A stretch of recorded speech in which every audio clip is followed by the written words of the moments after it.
Radhe Radhe friends, good morning. ये देखिए हमारे होटल की बैल्कनी से बाहर का व्यू। ये देयर इज़ अ मार्केट है यहाँ पे। और जो ऊपर आप पढ़ पा रहे हैं कृष्णा आवास, यहीं पे हम रुके हैं। और बहुत प्यारी मार्केट है, अगर आप देखें तो थोड़ा सा वेस्टर्न लुक में है और बहुत क्लीन है ये एरिया। वो सेकंड नंबर की गाड़ी हमारी है। और यहाँ पे कुछ फाउंटेन्स भी हैं बीच में जो अभी वर्क नहीं कर रहे हैं। बहुत अच्छा मौसम है, आप देखिए आर्किटेक्चर बहुत प्यारा है। और एक स्पेशल चीज़ भी है इसके अंदर। इफ़ यू सी, ये जो सामने आप ये मेंशन देख रहे हैं, ये जो बंगलो है, this is Hema Malini's bungalow. Okay, और वो भी यहीं है। और हम कोशिश करेंगे कि हम उनसे मिलें, क्योंकि वो जनरली लोगों से मिलती हैं, तो कोशिश करेंगे कि उनसे मिलें और कुछ क्लिक्स हम ले पाएँ। फ्रेंड्स, अब आपको थोड़ा सा ओमेक्स, ये एटर्निटी नाम से सोसाइटी है जहाँ पर हम रुके थे। ये रेजिडेंशियल और कमर्शियल दोनों ही तरह की इसमें फैसिलिटीज़ हैं और बहुत ही प्यारी सोसाइटी है। और आप देखेंगे इसमें जो ब्लॉक्स के नाम हैं, कृष्णा, सुदामा, गोविंदा, गोपाला, मीरा, राधा, इस नाम से है। तो बहुत ही अच्छा, बहुत अच्छा इसका सराउंडिंग है और इसके अंदर जो ग्रीनरी है और जिस तरह से प्लान्ड है। तो अब हम चलेंगे यहाँ से, ये जो कनेक्टिंग रोड है वृंदावन के लिए, और रास्ते में कुछ मंदिर जो मेन रोड पर पड़ते हैं और कुछ होटल्स जिन्हें यहाँ धाम ज़्यादा कहा जाता है। देखिए माता रानी का मंदिर है, बहुत ही विशाल मूर्ति है ये।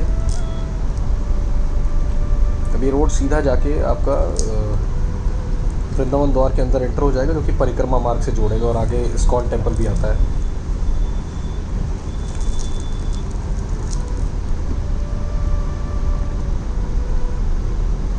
माफ़ कीजिएगा दोस्तों, हमने ट्राई किया कि हम हेमा मालिनी जी के साथ मुलाकात कर पाएँ, पर वो हो नहीं पाया।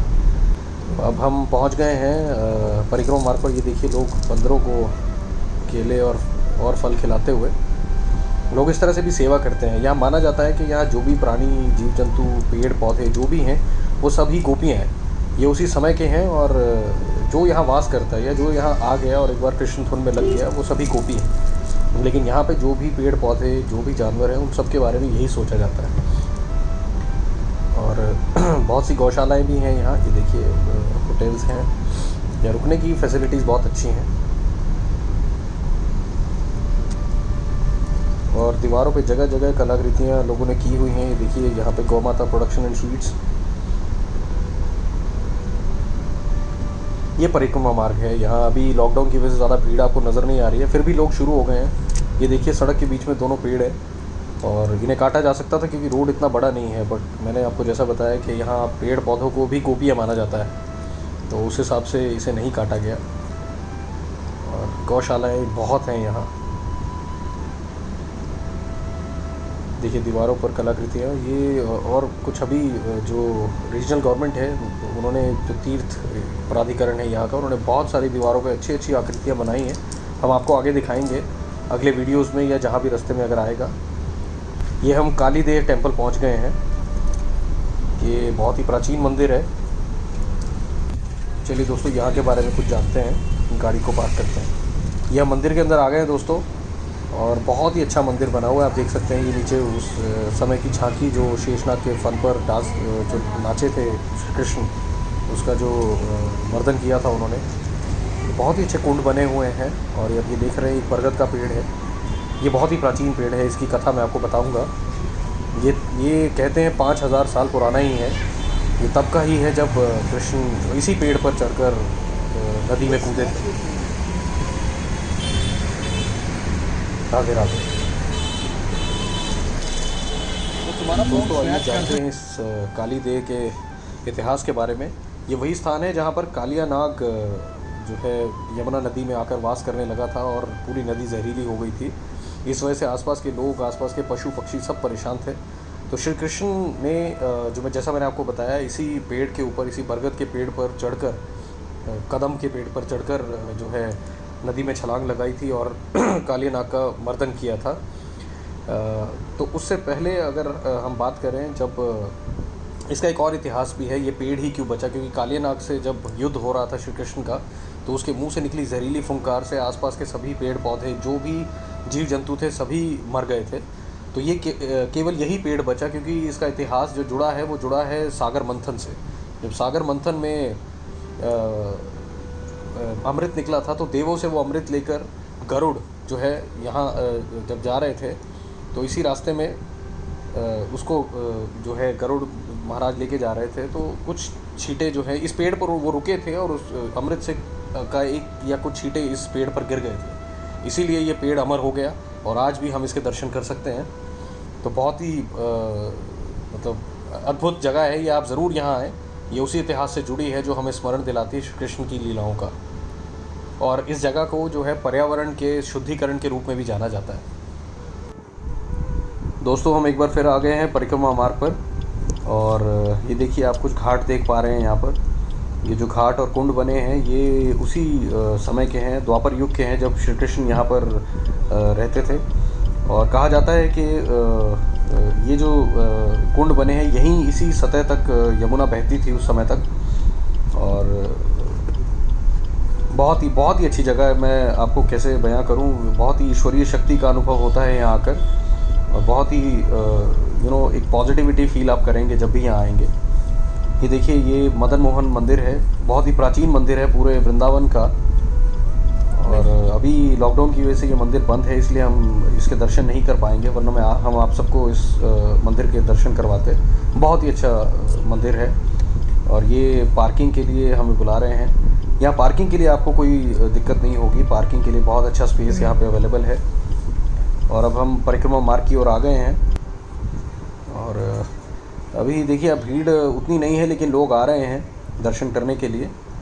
और जब यकीन मानिए जब यहाँ लॉकडाउन नहीं था तब यहाँ पर पैर रखने की जगह नहीं होती थी, और ये सभी बाज़ार खुले रहते थे, और बहुत ही श्रद्धालु लोग यहाँ पर मतलब पूरी भीड़ में यहाँ पर उमड़ कर आते थे।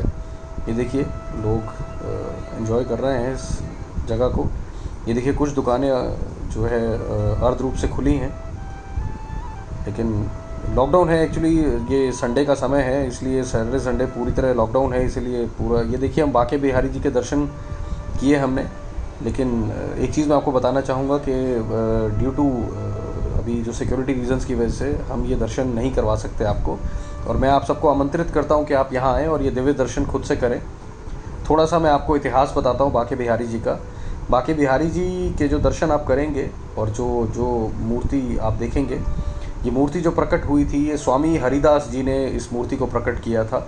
स्वामी हरिदास जी माना जाता है कि द्वापर युग में जो कृष्ण की सखियाँ थी, जैसे राधा की जो प्रिय सखी थी ललिता, तो कुमारी ललिता के ये पूर्ण अवतार हैं। और उस युग में हरिदास जी ने जो है तपस्या करके श्री कृष्ण और राधा को जब प्रकट करने के लिए तपस्या की, तो उन्होंने ये कहा कि मैं बहुत वृद्ध हो गया हूँ, मैं आप दोनों की अलग अलग सेवा नहीं कर सकता, तो आप मुझे एक रूप में ही दर्शन दें। तो इसीलिए श्री कृष्ण और राधा एक ही रूप में उनके सामने प्रकट हुए। तो बांके बिहारी अगर आप देखें, बांके बिहारी जी, मैं हरिदास जी के बारे में थोड़ा आपको बताऊं। हरिदास जी तानसेन के गुरु थे। तानसेन जो कि अकबर के जो दरबार में 8वें रत्न माने जाते थे, वो बहुत ही अच्छे संगीतकार थे, और हरिदास जी उनके गुरु थे, तो समझिए वो किस श्रेणी के रहे होंगे। तो ये इतिहास है इस जगह का, और बहुत ही अच्छे दिव्य दर्शन होते हैं यहाँ पर। बहुत जो है मज़ा आता है इस जगह पर आकर, और आप भी आएँ और इस जगह का लुत्फ़ उठाएँ। मैं आपको बता रहा था कि बांके बिहारी जो है, बांके बिहारी का मीनिंग क्या है। बांके मतलब टेढ़ा। अगर आप इस मूर्ति के दर्शन करेंगे तो आप देखेंगे कि वो बांके बिहारी श्री कृष्ण और राधा के इस रूप में वो गर्दन से, अपनी कमर से और अपने पैरों से टेढ़े हैं। तो बांके का मतलब टेढ़ा होता है, और बिहारी का मतलब जो एंजॉय करता है। तो एंजॉयमेंट को बिहारी का रूप दिया गया है। तो इस रूप में वो, इस मुद्रा में वो एंजॉय कर रहे हैं, वो उसका आनंद ले रहे हैं। तो बांके बिहारी जो है इस नाम का मतलब ये है। तो अब आगे बढ़ते हैं दोस्तों। अब हम माँ वैष्णो देवी धाम पहुँच गए हैं। बहुत ही विशाल मूर्ति है माँ वैष्णो देवी की, और साथ में हनुमान जी भी स्थापित हैं। बहुत ही अच्छी जगह। लेकिन भीड़ बहुत ज़्यादा है और गेट पर भीड़ नहीं लगने दे रहे। उसके साथ में इन्होंने बहुत लंबी लाइन लगाई है, लेकिन बाज़ार सजा है कुछ सामान खरीदने के लिए, खाने पीने की चीज़ों के लिए, और बहुत ही अच्छी जगह। और खाने पीने के लिए जो कुछ स्ट्रीट फूड का बहुत अच्छा भरपूर मज़ा ले सकते हैं। ये देखिए, हम आपको दर्शन करवाते हैं गेट के ही एक झरोखे से। ये देखिए, बहुत ही अच्छी जगह। यहाँ पर आपको टोकन लेना होता है, एक अंदर एक टिकट सिस्टम है, इसलिए थोड़ा लंबा प्रोसेस है और हमें एक्सेस नहीं मिल पाई, क्योंकि मंदिर का जो ओपनिंग आवर्स थे वो कुछ उस हिसाब से हैं कि अगर हम लाइन में भी लगेंगे तो शायद नहीं हो पाएगा। तो आइए कुछ एंजॉय करते हैं स्ट्रीट फूड को। ये देखिए लाइन, जिसका मैं आपको भी बता रहा था। ये देखिए, ये लाइन है और ये अपने हिसाब से उसको ओपन करके अंदर जाने दे रहे हैं श्रद्धालुओं को। तो आइए एंजॉय करते हैं स्ट्रीट फूड।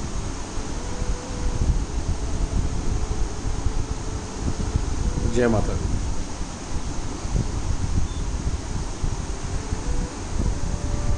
ये ख़ास बात एक यहाँ नज़र आई कि यहाँ 5 तरह के पानी के गोलगप्पे खिलाए जाते हैं।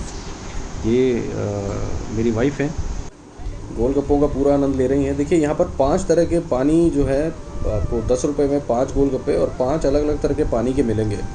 बहुत ही मज़ेदार। इसके बाद मैंने भी खाए, थोड़ा मैं स्पाइसी कम खाता हूँ, लेकिन बहुत मज़ेदार। आप आएँ तो ज़रूर टेस्ट करें। ये देखिए, नींबू है, जलजीरा है, खट्टा मीठा है और पुदीना है।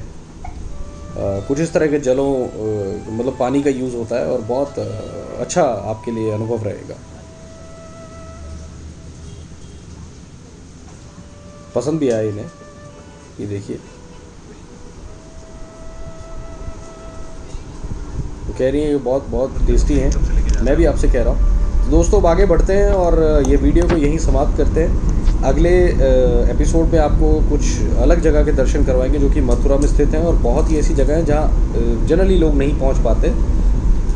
आप बहुत एंजॉय करेंगे, जिसमें कि कृष्ण की बाल लीलाओं के, जो कि आपने सीरियल्स में, टीवी सीरियल्स में श्री कृष्णा और अलग अलग सीरियल्स में देखा है या आपने झांकियों में जन्माष्टमी पे देखा है। हम आपको उन जगह के साक्षात दर्शन करवाएंगे। तो बने रहें हमारे साथ और प्लीज़ अगर आपको वीडियो अच्छा लगा है तो हमारे चैनल को सब्सक्राइब करें, लाइक करें, इस वीडियो को शेयर करें और कमेंट करके बताएं कि कुछ और अगर आप हमसे आशा रखते हैं।